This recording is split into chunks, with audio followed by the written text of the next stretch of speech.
when our hearts are wintry, grieving, or in pain, thy touch can call us back to life again. Fields of our hearts that dead and bare have been, love has come again, like wheat that springeth green. You may be seated.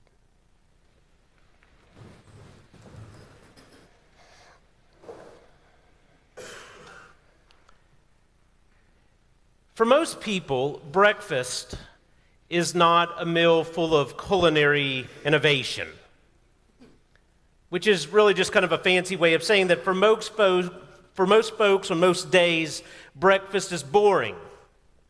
I mean, most people who are not Emeril Lagasse eat bland, similar food for breakfast day after day. And that's because breakfast is the most ritualized meal of the day, which is just a fancy way of saying people tend to eat the same thing for breakfast every day. I guess getting going in the morning is hard enough as it is, so people tend not to have time for new and adventuresome at that time of the day. You fall in like with something familiar. You stick with it. A brand of cereal somehow takes root, and before you know it, those roots go far deeper than they by all rights should, because then you'll eat that cereal every day as predictably as the sun coming up in the morning. My wife Shelley is a great example of this. Shelley used to like this brand of Kashi cereal. She ate it for years, but there came this dreadful day when all of a sudden we couldn't find that cereal anywhere in Pensacola. And I mean literally anywhere in Pensacola. And I'm using literally in the right way because we literally went to every grocery store in Pensacola looking for the cereal. But we couldn't find it, and yet Shelley was undeterred. Like some latter-day Don Quixote, she went on this quest for her Kashi and ultimately won. We began to buy the stuff over the internet in bulk. We get like 20 of these things at one time. And don't believe for a second it was because it was good cereal. No, it was terrible stuff. It was the opposite of good. It tasted like twigs with hay in it or something. And yet Shelley fell in like with that cereal for breakfast for some reason, and so nothing could ever stand between her and her awful, awful Kashi. Because breakfast is the most ritualized, sort of boring that there is. Now, this is not to say that I'm a whole lot better. I eat a breakfast bar, a banana, and have a cup of coffee every day. I ate that this morning. I ate that a year ago this morning. I ate that 6 years ago this morning. About a year ago, Shelley and I bought a fancy coffee machine, something brand new, and it was so much change to our morning routines that we were absolutely beside ourselves with the excitement for a while. What I'm driving at here is my family, at least, is living testimony to the fact that few things in life are more boring and predictable than breakfast. But those rituals actually don't just happen for breakfast with us, do they?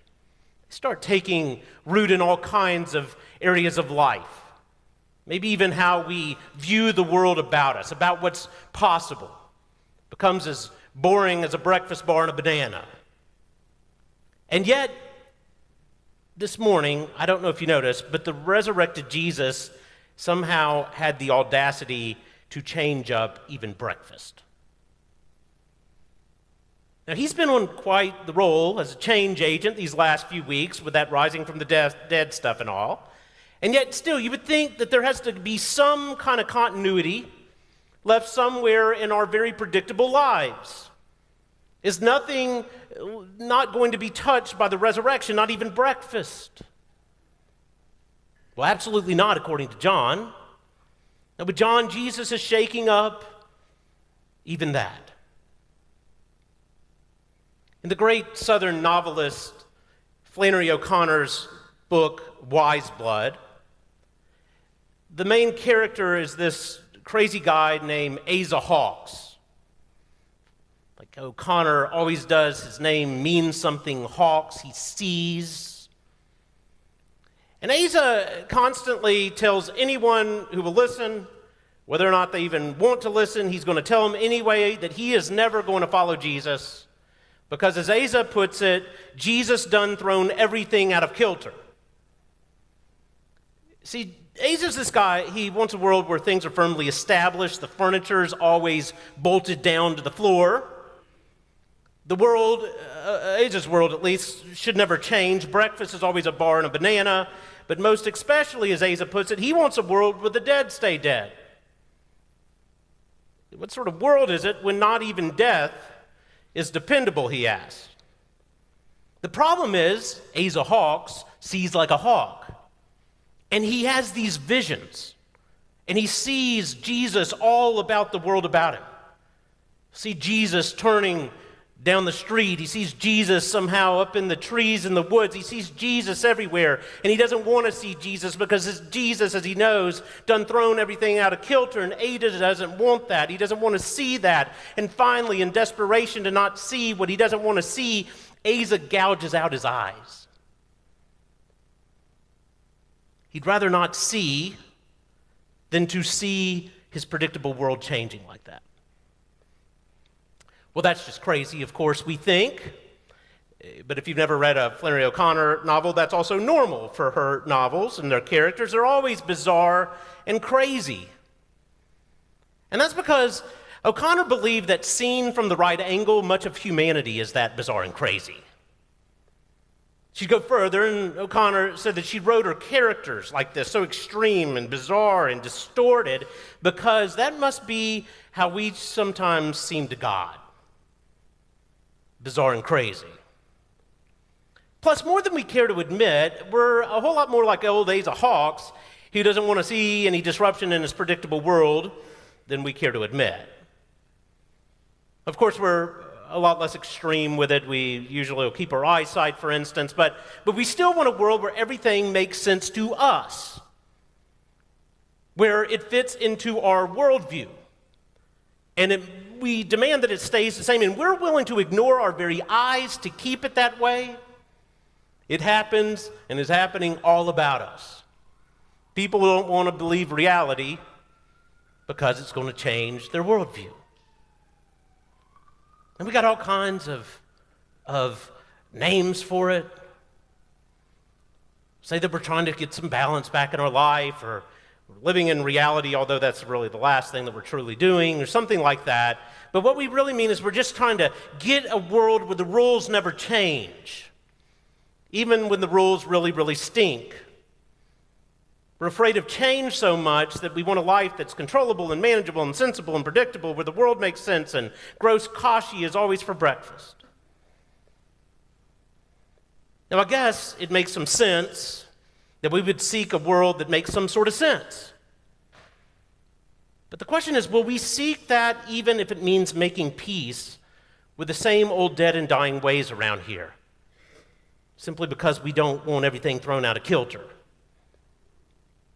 Because we want this illusion that the world's in our hands and the direction of our lives is really under our own control. But if so, well, then I ask you, what do we do about Easter? Because what better example is there than Easter, that Jesus done thrown everything out of kilter?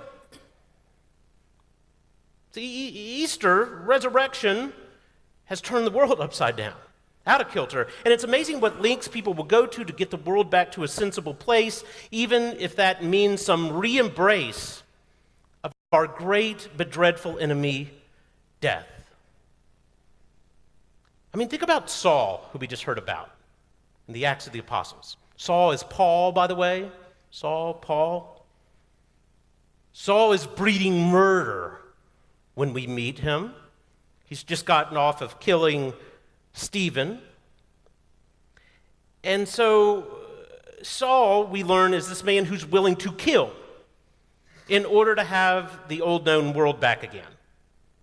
He demands to stop all this madness of a religion that could ever change, a God who could ever surprise, a death that could ever be overcome. Stop the idea that resurrection can happen in this world. See, Saul is a zealot for the status quo.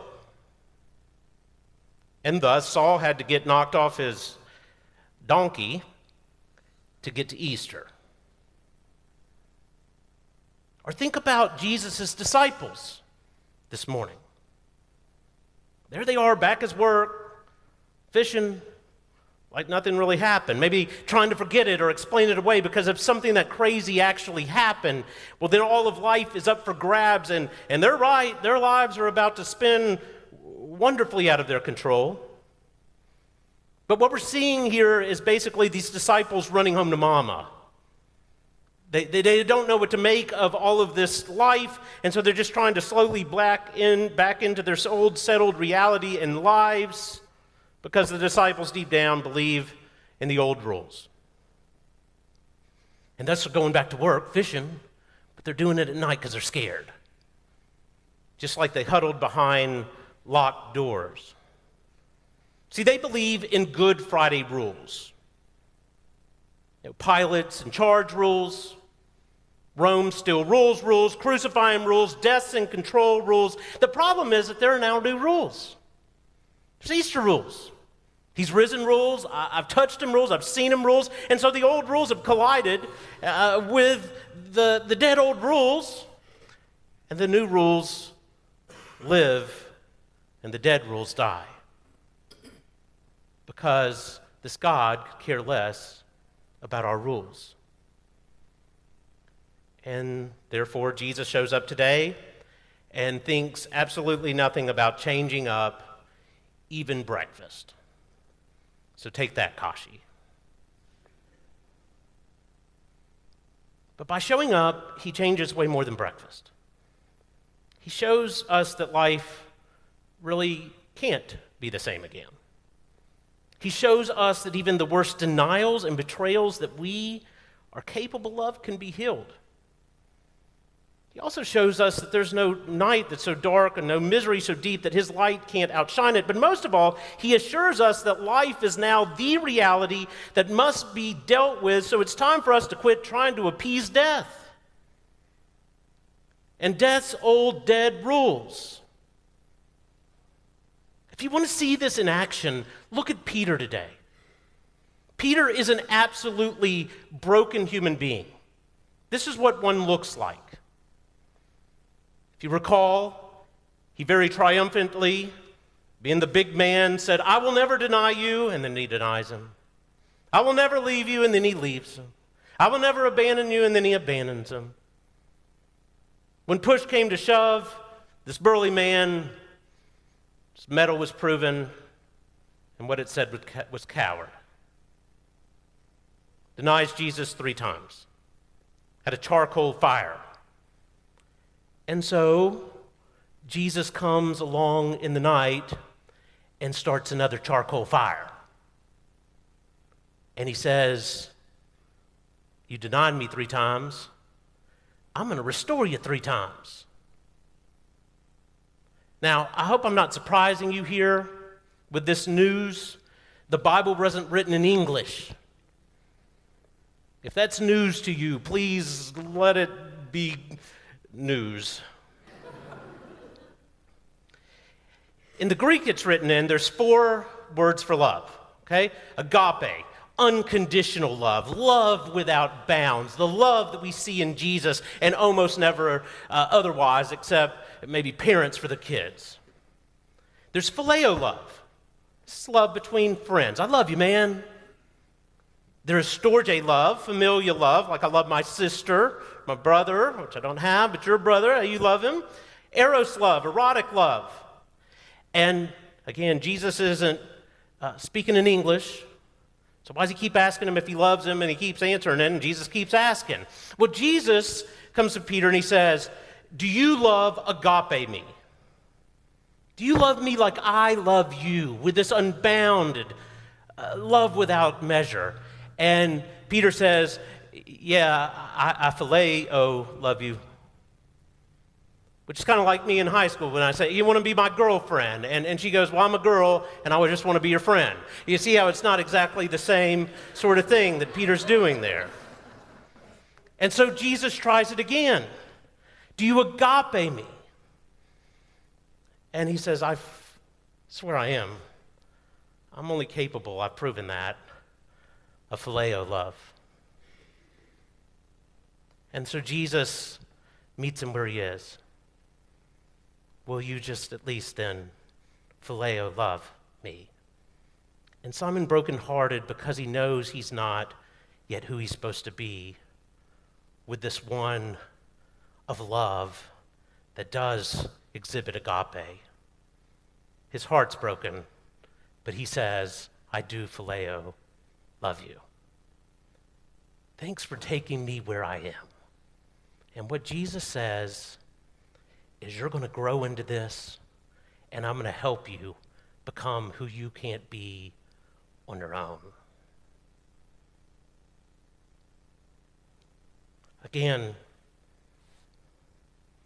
when our hearts are wintry, grieving, in pain, thy touch can bring us back to life again. Fields of our hearts that dead and bare have been, love is come again, like wheat that springeth green. What I want you to see here is that at Easter, the whole world got knocked off its donkey by life. Because at Easter, God turned the world upside down, all of it. He threw it all out of kilter. And in this new reality, nothing is left the same. Not even you. Not even me.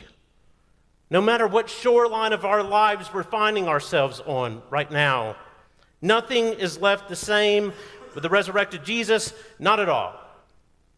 Not even breakfast. So you can give up finally on Kashi. Amen.